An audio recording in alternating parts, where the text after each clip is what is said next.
खबरों में आगे बढ़ते हैं। इस बीच बड़ी खबर सामने आ रही है, उसका रुख कर लेते हैं, जहां पश्चिम बंगाल में होली पर दर्दनाक सड़क हादसा हुआ है। ई रिक्शा से गलत दिशा से आ रही स्कॉर्पियो टकराई है। दर्दनाक हादसे में अब तक 7 लोगों की जान चली गई है। 3 लोगों की मौके पर ही जान चली गई और 4 लोगों की अस्पताल में मौत हुई है। ये बड़ी खबर निकलकर सामने आ रही है। तो एक स्कॉर्पियो और ई रिक्शा की आमने सामने की टक्कर हुई है। स्कॉर्पियो गाड़ी जो थी वो गलत दिशा से आ रही थी, ई रिक्शे से टकराई गलत दिशा से आ रही स्कॉर्पियो। दर्दनाक हादसे में अब तक 7 लोगों की मौत हो गई है। 3 लोगों की मौके पर ही मौत हो गई, जबकि 4 लोगों की अस्पताल में मौत हुई है। ये बड़ी खबर निकलकर सामने आई है।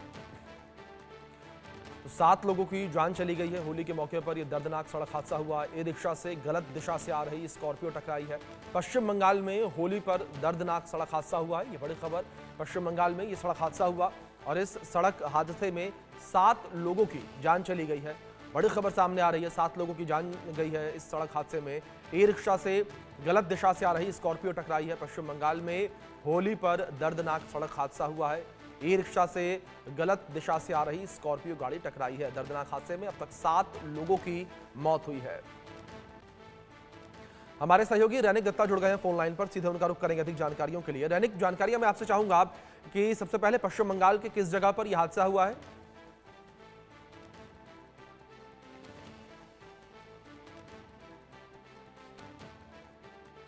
चलिए, किसी तकनीकी खामी की वजह से संपर्क हम नहीं कर पा रहे अपने सहयोगी से, लेकिन लगातार जानकारी आप तक हम पहुंचा रहे। जिस तरीके से पश्चिम बंगाल से घटना निकलकर सामने आई है, जहां पर ई रिक्शा और स्कॉर्पियो गाड़ी के आमने सामने की टक्कर हुई है। गलत दिशा से आ रही स्कॉर्पियो गाड़ी की टक्कर जो है ई रिक्शा से हुई, जिसमें 7 लोगों की जान चली गई है। रैनिक हमारे सहयोगी एक बार फिर से जुड़े हैं। रैनिक, मैं आपका रुख करूंगा जानकारियां इस हादसे को लेकर। सबसे पहले जानकारी तो यही चाहेंगे आपसे कि पश्चिम बंगाल के किस जगह पर ये हादसा हुआ?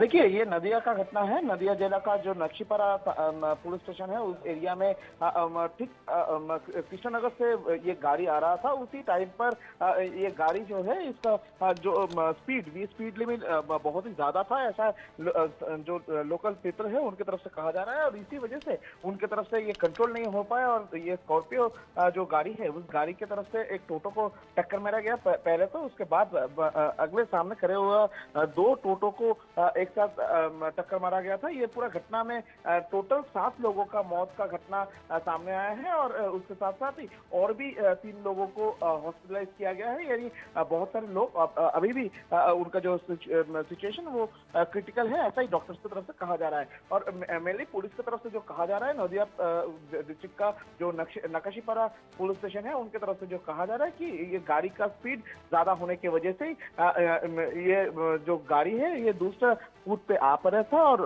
कंट्रोल खोकर ये गाड़ी टक्कर मारते मारते चला गया था। और उसके बाद ही इस गाड़ी का जो ड्राइवर उनको भी हॉस्पिटलाइज किया गया है और उसके साथ साथ ही इस गाड़ी में जो सवार थे वो सवार लोगों को हॉस्पिटलाइज किया गया था और उसमें से 7 लोगों का अभी मौत होने का खबर शक्तिनगर जो डिस्ट्रिक्ट हॉस्पिटल है उनकी तरफ से दिया जा रहा है। जी रैनिक, दूसरी और जानकारी आपसे यहाँ पर यह भी चाहेंगे कि जिस तरीके से स्कॉर्पियो गाड़ी वाला जो चालक था, क्या उसको लेकर कोई जानकारी मिल पाई है? किस तरीके से वो गिरफ्तार हुआ या उसकी खोजबीन अभी जारी?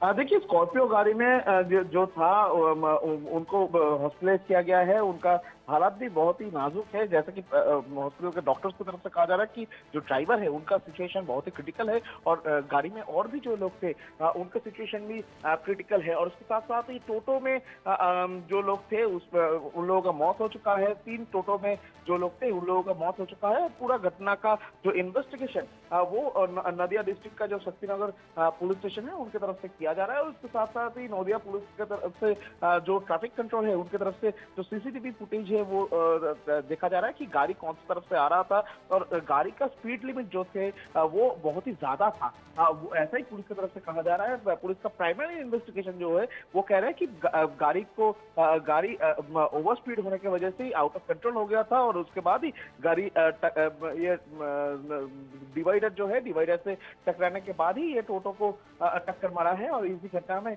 अभी तक 7 लोगों का मौत होने का पुष्टि पुलिस की तरफ से भी और डॉक्टर की तरफ से भी किया गया है। और ये गाड़ी किसका है और गाड़ी के इतना स्पीड में आने का पीछे कारण क्या है और ये जो पूरा घटना का जो इन्वेस्टिगेशन वो फिलहाल नदिया पुलिस डिस्ट्रिक्ट की तरफ से किया जा रहा है।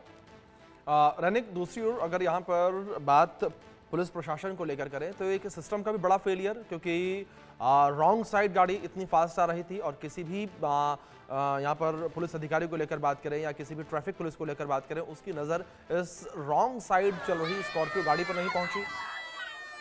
हाँ, एकदम ही देखिए, ये पुलिस का फेलियर तो पहला ही है, क्योंकि पुलिस की तरफ से जिस तरीके से आज का दिन मेनली जिस दिन में होली का त्योहार है, उस होली का त्योहार के दिन पुलिस की तरफ से कड़ी निगरानी रखा जाएगा, ऐसा वेस्ट बंगाल पुलिस डिपार्टमेंट की तरफ से कहा गया था। मगर दूसरी तरफ अगर देखा जाए तो जिस तरीके का घटना ये नदिया से सामने आया है, उसमें साफ नजर में आ रहा है कि जो गाड़ी रॉन्ग रूट से आ रहा था उसको पुलिस की तरफ से किसी भी तरीके से रोकने का कोशिश नहीं किया गया था।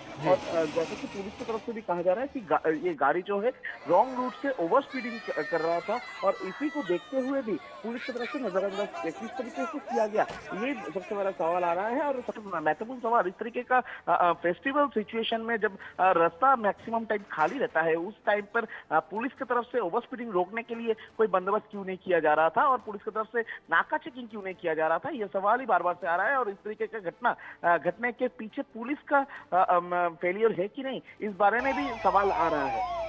जी बिल्कुल रैनिक, बहुत शुक्रिया आपका जुड़ने के लिए और तमाम जानकारियों के लिए भी।